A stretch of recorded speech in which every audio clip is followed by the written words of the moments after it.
Boa noite. Boa noite.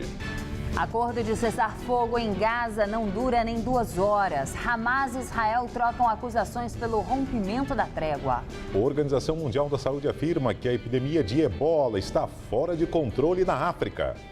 Suspensão na emissão de vistos americanos causa transtornos para muita gente. Crise de abastecimento. Sabesp divulga relatório que mostra que só choveu a metade do previsto no Cantareira neste ano. E no quadro Cara de São Paulo, conheça o Senhor Luiz, um dos alfaiates mais antigos da capital.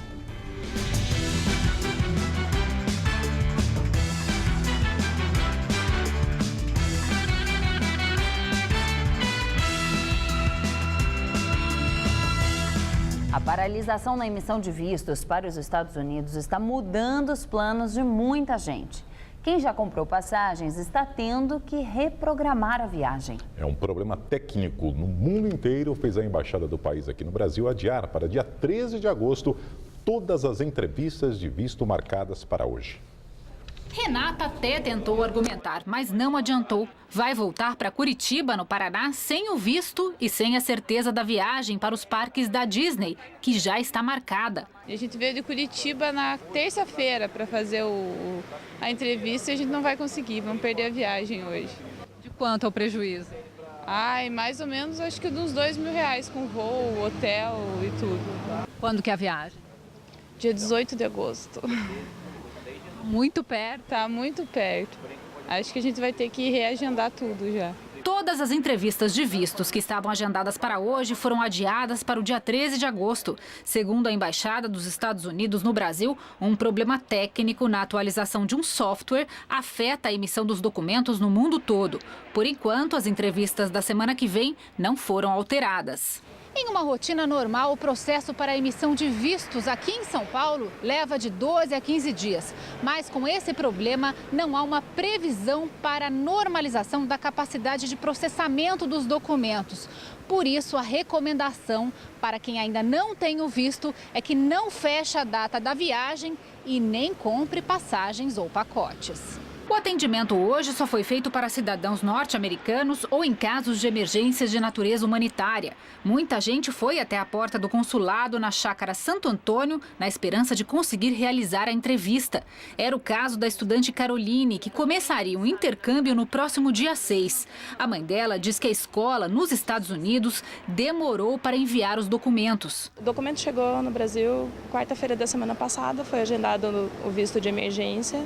E aí, quando a gente chegou aqui, aí tinha sido suspensa a parte de visto. Não tem mais nada que a gente possa fazer, só se descabelar. Tô meio chateada, porque eu queria muito ir pra lá, né? E aí fica meio complicado só fazer entrevista no dia 13, porque as aulas começam agora, dia 6. Rafael está na mesma situação e corre o risco de perder a bolsa de mestrado. Então, 13 de agosto você vai voltar? Eu vou voltar antes. 13 de agosto eu tenho que estar embarcando já. Quem estava marcado para o dia 5, o dia 6, dia 7, dia 8 vai ser atendido antes de quem estava marcado para o dia 1º de agosto. Então é bem injusto, né? Segundo a assessoria de imprensa da Embaixada, as entrevistas e as entregas dos vistos prontos, que acontecem nos centros de atendimento na Vila Mariana e no Alto de Pinheiros, não foram alteradas. Segundo o consulado, são solicitados por dia aqui no estado de São Paulo 2.500 vistos. Mais informações sobre novas datas de agendamentos ou vistos de emergência podem ser obtidas através do e-mail saopaulovisa@state.gov. Supremo Tribunal Federal adia a eleição de novo presidente, que estava marcada para hoje. O próprio ministro Joaquim Barbosa, que se aposentou ontem, havia marcado a eleição do novo presidente da Corte. Nesta tarde, os trabalhos do Judiciário foram retomados após um mês de férias. Mas antes do início da primeira sessão, após o recesso, os ministros do STF decidiram adiar a escolha do novo líder. Ainda não há uma nova data. Segundo o presidente em exercício do Supremo, Ricardo Lewandowski, o adiamento se deve à ausência já justificada dos ministros Luiz Fux Fux e Luiz Roberto Barroso. A expectativa é de que o próprio Lewandowski seja eleito como o novo presidente. A vice deve ser a ministra Carmen Lúcia. Com a saída de Joaquim Barbosa, caberá à presidente Dilma Rousseff indicar o nome do novo ministro do Supremo. Eleições 2014. Ibope divulga pesquisa para a sucessão presidencial em 4 estados brasileiros. Em São Paulo, disputa acirrada entre Dilma e Aécio.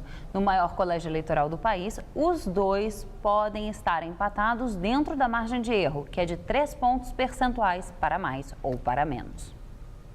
No estado, Dilma Rousseff, do PT, tem 30%, Aécio Neves, do PSDB, 25%, Eduardo Campos, do PSB, 6% e Pastor Everaldo, do PSC, 3% das intenções de voto. No Rio de Janeiro, a petista lidera com folga.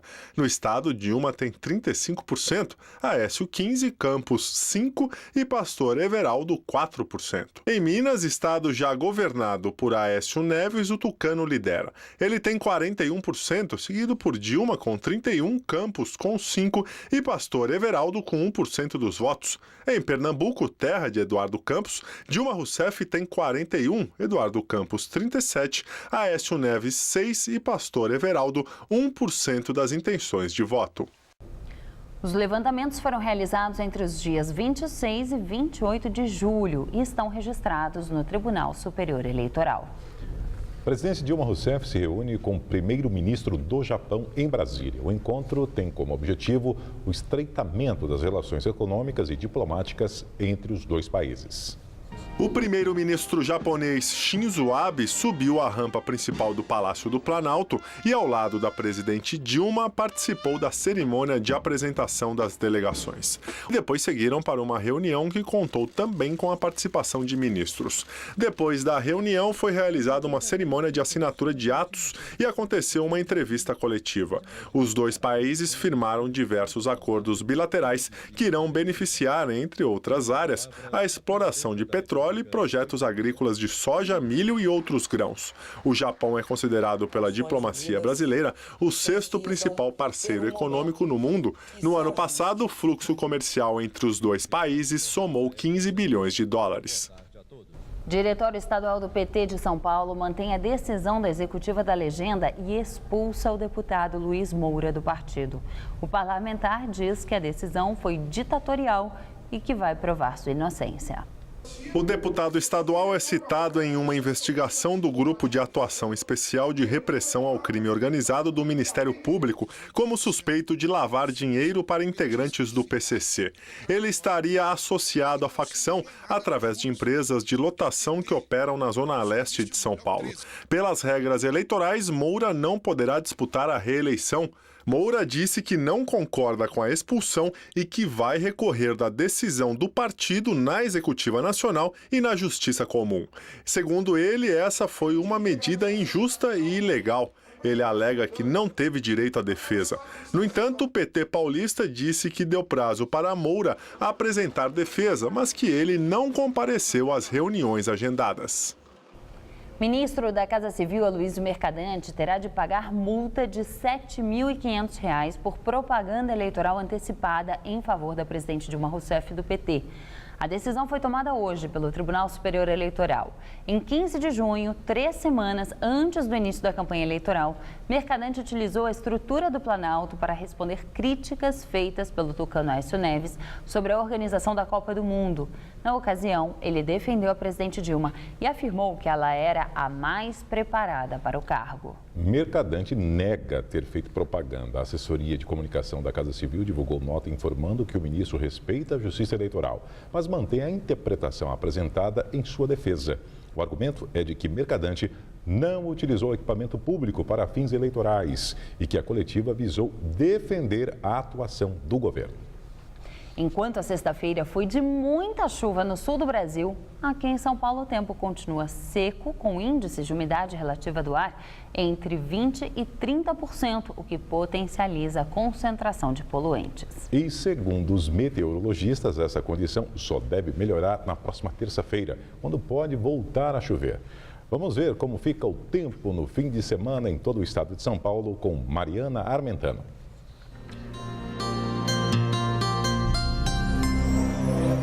Tanto o sábado quanto o domingo prometem ser de muito sol, céu azul e altas temperaturas.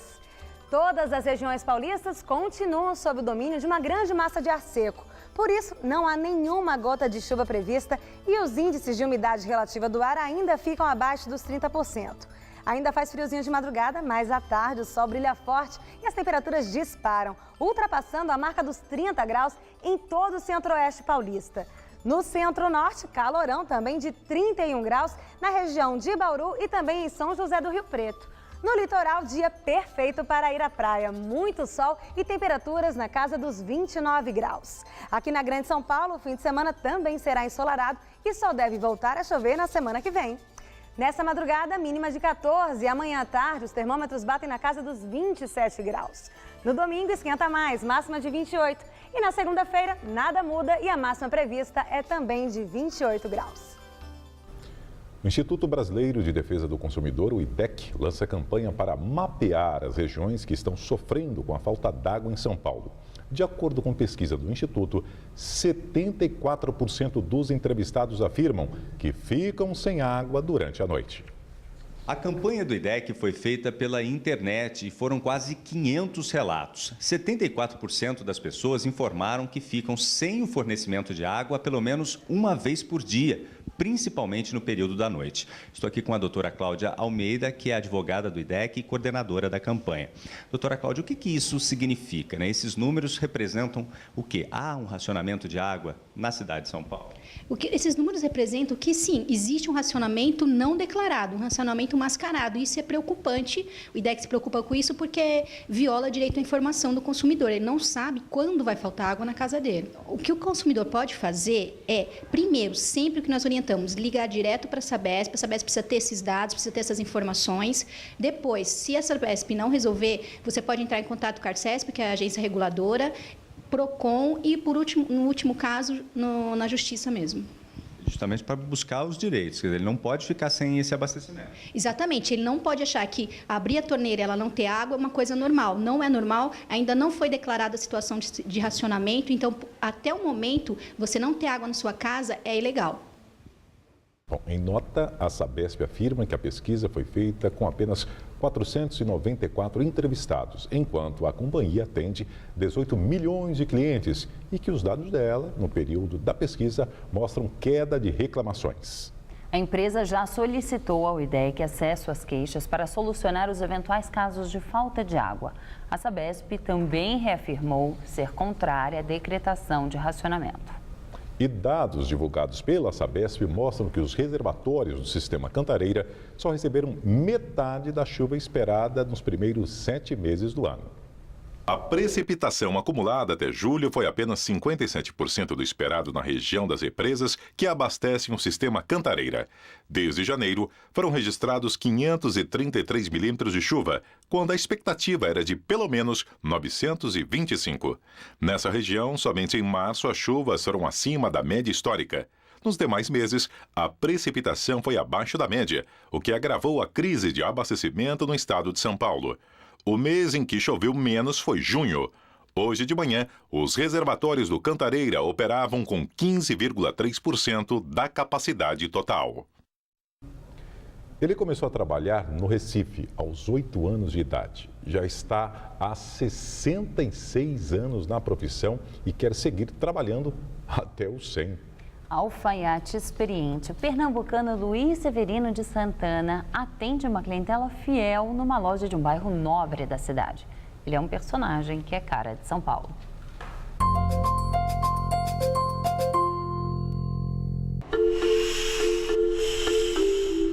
Costura, passa. Foi assim que encontramos seu Luiz Severino de Santana, trabalhando. Aos 74 anos de idade, são 66 de profissão. O gosto pelos tecidos, linhas e tesoura adquiriu logo cedo, aos 8 anos de idade, por incentivo da mãe, ainda em Recife, onde nasceu. Não tem ninguém na minha família que é alfaiate, só eu. E aí? Sua mãe teve essa ideia de onde? Ela queria me ou alfaiate ou sapateiro. Aí eu disse assim, escolhi alfaiate, né? Aí... Tá arrependido? Não.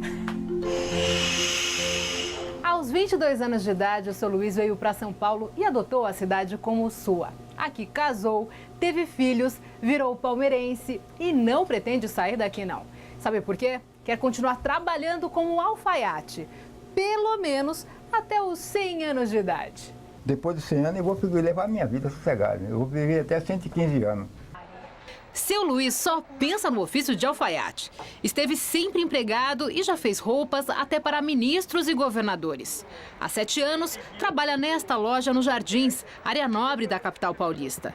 Aqui recebe clientes que chegam a gastar R$15 mil em um conjunto de calça e terno sob medida. Mas tem algo que faz seu Luiz ficar sério, é lembrar que a profissão de alfaiate é cada vez mais rara. Alfaiate, pedreiro, sapateiro tem serviço direto, desde que trabalhe com responsabilidade.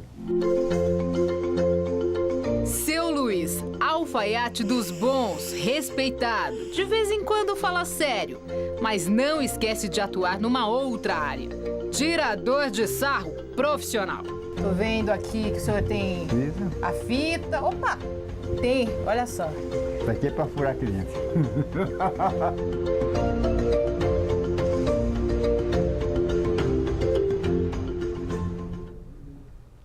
A seguir, cai por terra o cessar-fogo entre Israel e o Hamas. E um vírus ameaça um continente.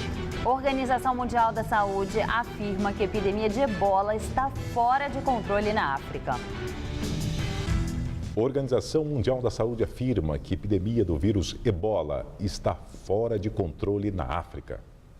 Representantes dos países do oeste africano, região mais atingida pelo vírus, se reuniram hoje com membros da OMS para criar um plano de emergência contra a doença. 100 milhões de dólares serão liberados para combater o pior surto da doença desde o surgimento há 40 anos. A organização também pretende aumentar o número de profissionais de saúde nas regiões afetadas. O governo americano deve começar a testar uma vacina experimental contra a doença em setembro. Hoje, o ministro da Saúde do Brasil, Arthur Quiorio, informou que o governo brasileiro enviou 14 kits para os países africanos afetados. Os kits contêm remédios e insumos, como agulhas e seringas, para atender até 7 mil pessoas durante 3 meses. E o governo dos Estados Unidos afirma que vai retirar da Libéria 2 americanos contaminados pelo vírus do ebola. Os 2 serão postos em quarentena assim que chegarem em território americano. Washington já confirmou a morte de um cidadão dos Estados Unidos na Nigéria. Os americanos que serão transportados aos Estados Unidos são um médico e uma missionária. De acordo com a agência de notícias Reuters, os pacientes serão tratados no Emory University Hospital, em Atlanta. A instituição é uma das 4 nos Estados Unidos capazes de oferecer um alto nível de isolamento clínico. E a guerra no Oriente Médio, cessar-fogo de 3 dias anunciado ontem, não completa 2 horas. Hamas sequestra soldado israelense e os bombardeios e disparos de foguetes recomeçam. Os 2 lados se acusam pelo rompimento da trégua. O secretário-geral da ONU acusa o Hamas de violar o acordo. Os caminhões com suprimentos para os moradores de Gaza não chegaram a entrar no território palestino. Menos de 2 horas depois de o cessar-fogo entrar em vigor, soldados israelenses participavam da operação para destruir um dos túneis clandestinos de Gaza, conforme o acordo anunciado pela ONU e pelos Estados Unidos. Segundo Israel, militantes palestinos saíram de buracos e atacaram o grupo. Um dos militantes seria homem-bomba. A explosão matou 2 soldados israelenses e um terceiro soldado foi capturado. Israel anunciou o fim da trégua e retomou os bombardeios. Um ataque em Rafah, no sul de Gaza, deixou pelo menos 50 mortos. O Hamas voltou a disparar foguetes.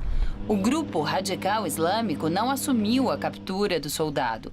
O Egito adiou as mediações de trégua que estavam previstas para hoje no Cairo. Nos Estados Unidos, a audiência sobre a dívida argentina termina sem acordo, mas o juiz pede que as negociações continuem. O juiz americano Thomas Griesa afirmou que o atraso no pagamento não diminui as obrigações do país. A Argentina deveria ter pago esta semana os credores que não aceitaram as renegociações. O atraso da parcela foi classificado como calote, porque o governo da presidente Cristina Kirchner tem o dinheiro necessário para efetuar o pagamento, que soma mais de $1 bilhão. Na reunião, o advogado argentino afirmou que o mediador da questão, o americano Daniel Pollack, está agindo parcialmente a favor dos Estados Unidos e pediu para que outra pessoa fosse escolhida para a função. O chefe de gabinete do país também se posicionou contra Pollack e disse que não tem esperança de que a decisão final seja a favor da Argentina. Vamos ao comentário de economia com Vinícius Torres Freire. Até o século passado, uma pneumonia na economia da Argentina causava pelo menos uma gripe no Brasil. Agora, a gente pega no máximo um resfriado ou dá uns espirros. A Argentina está de novo com problemas, que vão muito além, porém, desse tão falado calote de agora. O mais importante na Argentina é a crise econômica que vem desde o ano passado. A inflação lá está alta, perto de 30% ao ano. O país continua quase sem crédito, o governo faz burradas elementares. A economia argentina vai encolher este ano, vai ter recessão. O outro problema, mais novo, é que o mercado financeiro considera que a Argentina deu outro calote na dívida. O que aconteceu foi muito enrolado, mas, num resumo simples, a justiça americana, numa decisão meio absurda, mandou a Argentina pagar na íntegra a dívida com alguns credores que não aceitaram o calote de 2001, nem a renegociação da dívida que veio depois. Sem pagar a esses credores, a Argentina foi impedida judicialmente de pagar o que deve aos credores que aceitaram a renegociação da dívida. A justiça americana pode meter o dedo nisso porque a Argentina tomou esses empréstimos na praça de Nova York. Até agora, essa crise da dívida não deu em grande coisa, não abalou os mercados financeiros. Provavelmente, até o começo do ano que vem, esse assunto deve estar resolvido. Mas algum efeito imediato essa crise já tem. A Argentina vai perder um pouquinho do pequeno crédito que ainda sobrou.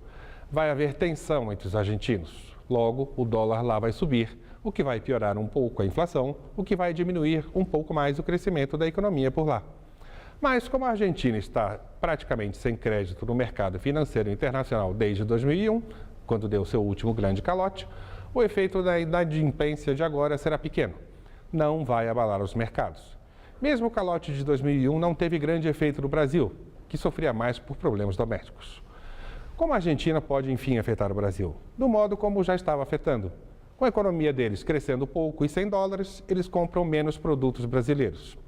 Este ano, as compras argentinas caíram 20% em relação ao ano passado, o que afetou, em especial, a indústria automobilística.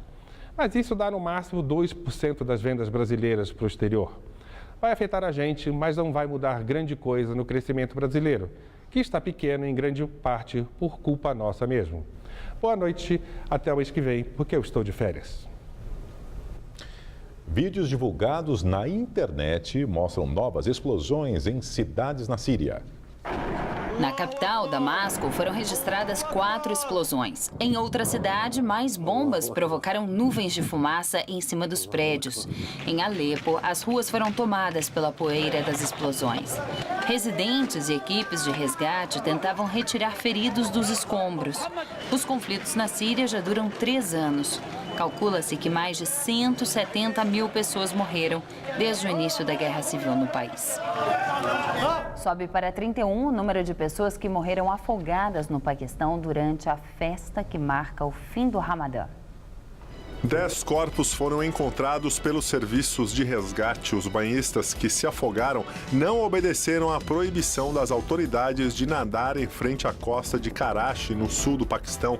Na quarta-feira, milhares de pessoas estavam na praia para celebrar a festa do Eid, que marca o fim do Ramadã e termina nesta sexta-feira. Na Índia, equipes de resgate continuam à procura de sobreviventes e corpos nos escombros e na lama. A chuva castigou o país. Uma aldeia ficou praticamente submersa na cidade de Pune. Já foram confirmadas as mortes de pelo menos 60 pessoas e estima-se que mais 100 estejam desaparecidas. Até o momento, 8 pessoas foram encontradas com vida. O Tribunal Constitucional de Uganda anulou a lei contra os homossexuais, que havia sido promulgada em fevereiro. O presidente do tribunal alegou que a lei é nula e sem valor. O texto polêmico havia provocado indignação da comunidade internacional. A legislação punia as relações entre pessoas do mesmo sexo. Na época, vários países suspenderam operações de ajuda ao governo de Uganda em represália à legislação. Especialistas internacionais encontram mais corpos do acidente com o voo MH17 da Malaysian Airlines na Ucrânia. Segundo autoridades holandesas, os restos mortais serão enviados à Holanda para identificação. A missão conta com 70 especialistas da Austrália e dos Países Baixos. Autoridades ucranianas dizem que cerca de 80 corpos não foram recuperados dos destroços do Boeing 777. Apenas ontem, os especialistas conseguiram ter acesso ao local do acidente. Os esforços da missão internacional para recuperar os corpos e objetos pessoais das vítimas têm sido prejudicados pelos combates entre forças de Kiev e os separatistas pró-Rússia. Soldado russo posta fotos no Instagram que podem indicar atividade militar do país em território ucraniano.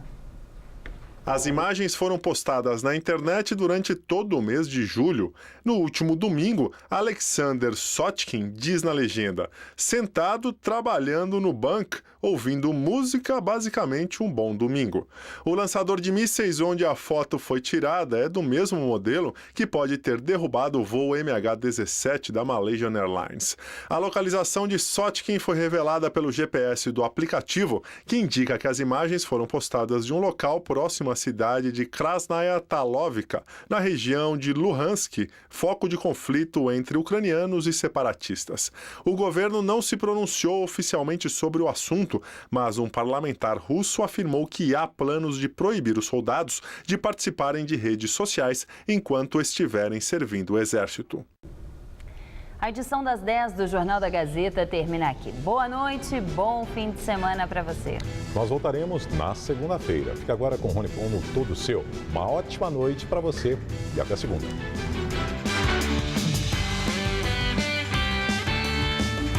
O diretor do Palmeiras, José Carlos Brunoro, marca presença no Mesa Redonda. Domingo, 21h30 da noite. Assista agora, Todo Seu.